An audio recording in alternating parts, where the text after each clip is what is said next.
गुरु रूपी साध संगत के चरणों में प्रणाम। तुमरी शरण तुम्हारी आशा, तुम ही सजन सुहेल। हे परमात्मा, संतजन कहते हैं, गुरुजन कहते हैं कि हे परमात्मा, तेरी शरण, कौन सा जीव इस जीवन मरण के चक्र से छूटता है जो तेरी शरण में आ जाता है।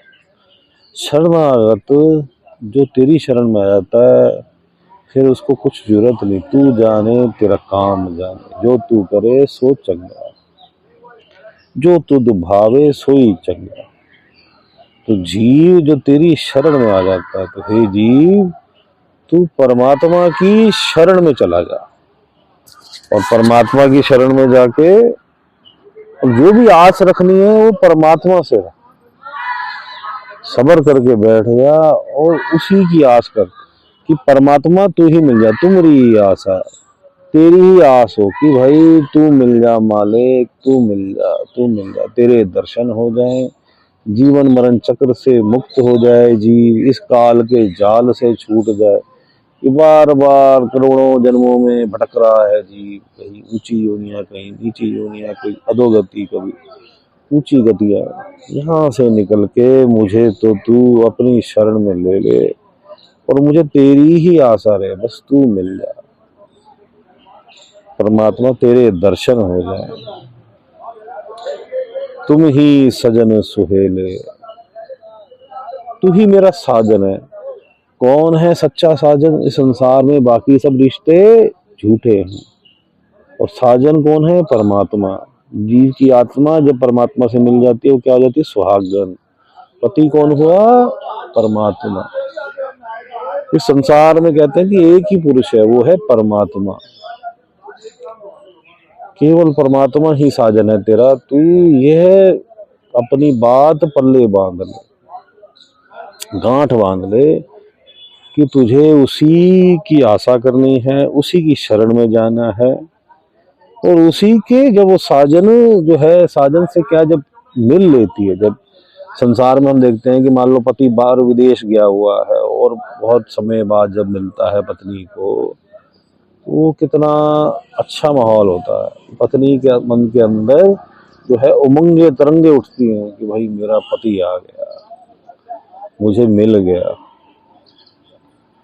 तो वो तो परमात्मा है जिससे साजन है तेरा, जिससे तू लाखों करोड़ों अरबों जन्मों से, उम्रों से, पता नहीं अनगिनत उम्र, कितनी करोड़ों अरबों साल की उम्र से अगर तू गिने, तू उससे बिछड़ा हुआ है।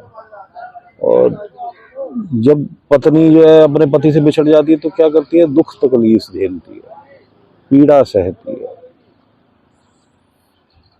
कभी संसार के ताने, कभी उसके वियोग की दुख, नाना प्रकार के दुख झेलती है पत्नी जो है। उसी प्रकार ये जीवात्मा अपने साजन परमात्मा से बिछड़ के दुख झेल रही है इस संसार के जीवन मरण चक्र में।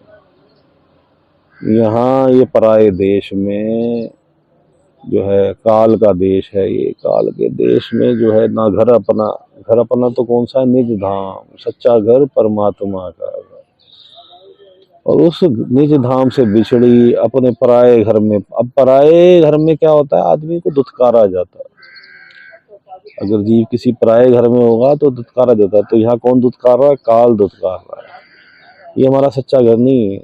हमें कुछ क्षण के लिए लगता है कि नहीं बड़ा सुख मिल रहा है, लेकिन दुखों का अंबार जो है वो आगे पीछे भरा पड़ा है।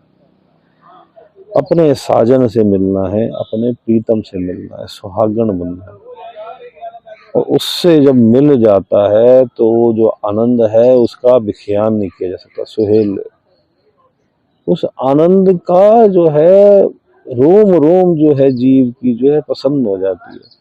फिर जीव उस गूंगे की समान, गूंगे के गुड़ के समान उस स्थिति का विख्यान नहीं कर सकता। अपने निज धाम पहुंच के, परमात्मा के लोक में पहुंच के, अपने ही घर पहुंच के, ट्रू होम में पहुंच के, व्याख्यान नहीं कर सकता जीव। जीव तो बस ये कहता है कि मुझे तो मेरे साजन के घर पहुंच के आनंद आ गया, मालिक की शरण में आ गया। बस वो घड़ी बड़ी अच्छी थी कि जब मैं मालिक की शरण में आ गया।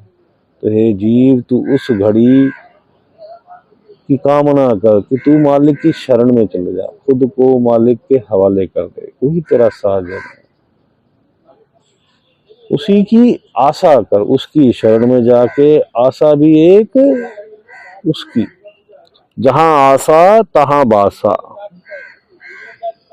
तो जिसकी तू आशा करेगा, इस संसार में क्या नियम है, जो चीज की तू आशा करेगा वही तुझे मिलेगी। अगर तू शराबियों की आशा करेगा, शराब पीने का शौक है, तो ये शराबी तेरे आसपास मिलेंगे। जुए की आशा करेगा तो जुआरी आसपास मिलेंगे। और अगर भक्तों की आशा करेगा तो भक्त आसपास मिलेंगे। और परमात्मा की आस करेगा तो तुझे परमात्मा मिलेगा, तो तेरा साजन है, उसके वो मिल जाएगा तुझे। उसी की आशा, उसी की शरण, उसी की कृपा, वही तेरा साजन है और उससे मिलने का आनंद है। वो आनंद जिसका कोई व्याख्यान इस संसार के किसी भी आनंद से नहीं किया जा सकता। संसार की किसी भी प्राप्ति में, किसी संसारिक किसी भी चीज की प्राप्ति में उस आनंद का व्याख्यान नहीं किया जा सकता। जीव चाह कर भी उसका व्याख्यान नहीं कर सकता, क्योंकि जीव के पास कोई शब्द ही नहीं है, कोई शब्द बने ही नहीं है कि जिस शब्दों से तू बता सके कि वो आनंद कैसा है जब तू अपने प्रीतम परमात्मा से मिल जाए। तो चल भाई चल, अब हम मेडिटेशन में बैठते हैं, मेडिटेशन करेंगे, ध्यान को संसार से हटाएंगे, संसारिक इच्छाओं से हटाएंगे और इच्छा केवल एक परमात्मा की। कौन सी आशा? एक ही साजन की, साजन को मैं परमात्मा, उसकी आशा। और उसका ध्यान कहाँ करेंगे? दोनों आंखों के बीच में, सेंटर में, पीछे करके, थर्ड आई सेंटर, तीसरा तिल, वहां पे ध्यान केंद्रित करेंगे। ध्यान परमात्मा में लगाने का अभ्यास करेंगे। हमें तो जाके भाई उसके दरबार में बैठना, घट के अंदर बैठना। ये हमारा क्या हुआ, घट के अंदर जाके हम मेडिटेशन में बैठ गए। कृपा तो उसकी होगी, जब उसकी नजर पड़ेगी तो हम पे कृपा हो जाएगी। और अगर पूर्ण गुरु हमें प्राप्त है तो पूर्ण गुरु का ध्यान करेंगे। गुरु परमेश्वर एक हो जाए और पूर्ण गुरु द्वारा पंच नाम प्रदान है। हम भाग्यशाली हैं, हम अगर सतनाम प्राप्त है, विदेही नाम प्राप्त है, तो हम उसका जाप करेंगे। मालिक सबका भला करे, मालिक सबका भला करे।